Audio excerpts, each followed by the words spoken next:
Hello Maval, बातम्यांचा आवाज, मावळचा विश्वास.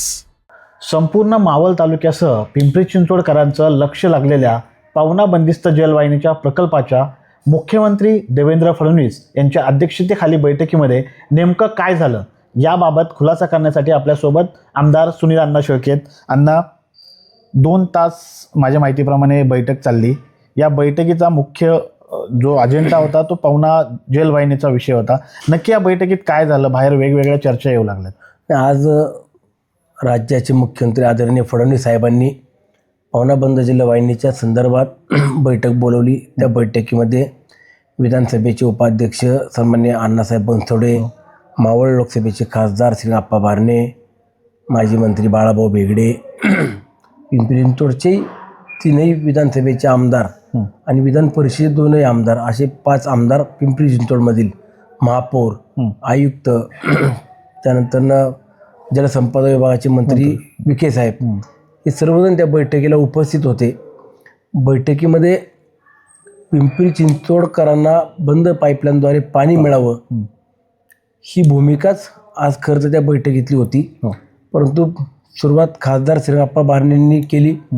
त्यामध्ये आप्पांनी प्रकल्प होत असताना काय काय त्रुटी आहेत किंवा हा प्रकल्प होत असताना शेतकऱ्यांना सुद्धा विश्वासात घ्यायला पाहिजे होतं, परंतु तो प्रकल्प सुरू करण्याची भूमिका घेतली आणि त्यानंतर जे काही घटना घडली त्याचा त्यांनी सारांश त्या ठिकाणी मांडला. आणि आता प्रकल्प झाला पाहिजे. पिंपरी चिंचवडकरांना कशा पद्धतीचं पाणी प्यावं लागते, किती त्रास होतोय, आरोग्यासाठी किती धोकादायक आहे, अशा सगळ्या चर्चा त्यांनी मांडल्या. परंतु त्यानंतर आप्पांनी सांगितलं की जरी बंद पाईपलाईनचा प्रकल्प आपल्याला करायचा असला तरी मावळकरांना किंवा मावळातल्या शेतकऱ्यांना विश्वासात घेतल्याशिवाय पुढं आपल्याला जाता येणार नाही. तीच भूमिका सेम बाळाभाऊ बेगडेंनी मांडली. आणि त्यानंतर मग मी बोलायला सुरुवात केली. मी सुद्धा मागच्या 4 वर्षापूर्वी आदरणीय दादा असताना जी बैठक झाली होती किंवा आम्हाला बंद पाईपलाईनचं काम सुरू करायचं असेल तर कशा पद्धतीने पुढे जाता येईल तर त्यावेळेलाही सांगितलं होतं. आणि मी आजही बैठकीत त्याचा उल्लेख केला. कुठलाही आता हा प्रकल्प जर आपल्याला सुरू करायचा असेल तर शेतकऱ्यांना पहिले विश्वासात घ्यावा लागेल. त्यांच्या काय मागण्या आहेत त्या तुम्हाला जाणून घ्याव्या लागतील. परंतु तरी पण काय मागण्या असणार आहेत किंवा प्रॅक्टिकली तिथं काय अडचणी आहेत या आमच्या अधिकाऱ्यांना का ज्या माहिती किंवा ज्यातल्या अडचणी आहेत त्या जाणून घेतल्या आहेत आणि तुम्हाला काय वाटतं तेही सांगा. तर मी त्या बाबतीत सांगितलं होतं की शेतकऱ्यांचं पुनर्वसन झालं पाहिजे. जे धरणग्रस्त आहेत, जे बाधित शेतकरी आहेत त्यांना पुनर्वसनाचा आपला धरणग्रस्ताचा दाखला मिळाला पाहिजे. धरणाच्या पाठीमागची जी गावं आहेत त्या गावांना भविष्यात पाणी ज्यावेळेला आपण उन्हाळ्याचे काही महिने पाहतो पाणी मिळत नाही तर त्यांना किटिवे बंधारे धरणाच्या आतमध्ये घालून त्यांना पाणी ते तशा पद्धतीचं मिळालं पाहिजे. 2 लाईनच्या ऐवजी 3री लाईन झाली पाहिजे. आडले सिंचन योजना आपली जी आहे, शिवण्याच्या पासून आपण आडलेच्या तलावामध्ये पाणी घेऊन जातो तर तो एक आम्हाला प्रोजेक्ट मिळाला तर आमच्या त्या भागातल्या सुद्धा शेतकऱ्यांना पाणी मिळालं. अशा अनेक मागण्या आहेत छोट्या मोठ्या. आपल्या गोळीबारातले जे जखमी शेतकरी आहेत किंवा तरुण आहेत त्यांच्या नोकरीचा विषय, हे सगळे विषय मागच्या 4 वर्षापूर्वी झाले होते. परंतु त्यानंतरनं परत त्याला कुठलीही चर्चा झाली नाही. ते मान्य आयुक्तांनी त्यावेळी केलं होतं. परंतु आज नव्यानं बैठक होती तर आता मागं जे झालं त्या विषयांकडे न जाता आता इथून पुढं आपण काय केलं पाहिजे. तर त्यावेळेस मग सीएम साहेबांनी सांगितलं की हा प्रकल्प होणं गरजेचं आहे. आज पिंपरी चिंचवड वाढतं शहर किंवा ज्या टाउनशिप मोठमोठ्या होत आहेत तिथली परिस्थिती पाहिली आणि उद्याच्या काळात आज जर पाहिलं तर आपण मावळमध्ये सुद्धा मोठमोठ्या टाउनशिप व्हायला लागल्या आहेत. प्रत्येक व्यक्तीला, मावळकर असतील, पिंपरी चिंचवडकर असतील, यांना स्वच्छ पाणी मिळावं आणि त्याकरता आपल्याला हा प्रकल्प केला पाहिजे अशी त्यांनी ती भूमिका त्या ठिकाणी मांडली. आणि मावळातील शेतकऱ्यांच्या काय अपेक्षा आहेत त्या वाजवी असाव्यात, त्या मलाही पूर्ण करता आल्या पाहिजे. जर त्या काय अजून इतर मागण्या असतील तर मला त्या सांगा. तर त्यावरती मग आम्ही विनंती केली की आज आपण या प्रकल्पाच्या संदर्भात कुठला निर्णय देऊ नका. पुढच्या काही दिवसात आम्हाला तुम्ही वेळ द्या. काही स्थानिक शेतकरी असतील, संघटनेतले प्रमुख मंडळी असतील आणि आम्ही तालुक्यातले लोकप्रतिनिधी आम्ही एकत्रितपणाने येतो, तुमच्याशी चर्चा करू आणि त्यानंतर तुम्ही जो काही निर्णय असेल तो त्या ठिकाणी तुम्ही घ्या. परंतु मला आजच्या बैठकीतला सगळा जर सारांश पाहिला किंवा थोडासा बोलण्याचा कल पाहिला तर पिंपरी चिंचवडकर किंवा स्वतः आता राज्याचे मुख्यमंत्री म्हणून ते देखील ज्या पद्धतीनं बोलत होते किंवा त्यांची अपेक्षा होती त्यातून बंद पाईपलाईन न्यायची असं जवळपास त्यांचं एकंदरीत परिस्थिती आहे. परंतु मावळकरांना विश्वासात घेऊन करणार हे मात्र 100% त्यांनी सांगितलं. शेतकऱ्यांच्या काय अपेक्षा आहेत त्या मला जेवढ्या पूर्ण करता येईल तेवढ्या मी पूर्ण करील.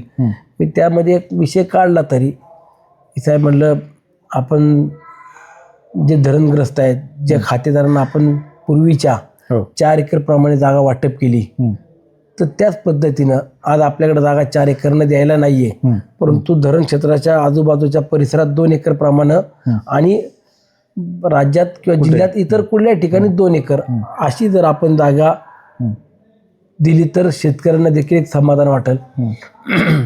साहेबांनी थोडंसं त्याला आजचे बाजारभाव आणि त्यावेळेचे बाजारभाव याच्यातले तफावत तुम्ही बघितली पाहिजे किंवा आपल्याला जे शक्य आहे ते आपण नक्की करू अशा पद्धतीने त्यांनी सांगितलं.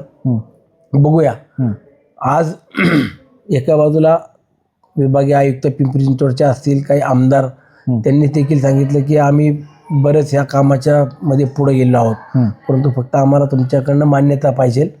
मान्यता आज त्यांनी लगेच दिलेली नाहीये. पण 12 जे जखमी होते त्यांना इमिजिएटली नोकरीवरती घेण्याचा संदर्भातले त्यांनी आज निर्देश दिलेले आहेत. आणि शेतकऱ्यांची आपल्या तालुक्याच्या संघटनेतल्या प्रमुख मंडळींची मुख्यमंत्री ज्यावेळेला वेळ देतील त्यावेळेला बैठक होईल. बैठकीमध्ये सर्वांचं मत ते सुनील शेळकेचं मत असेल.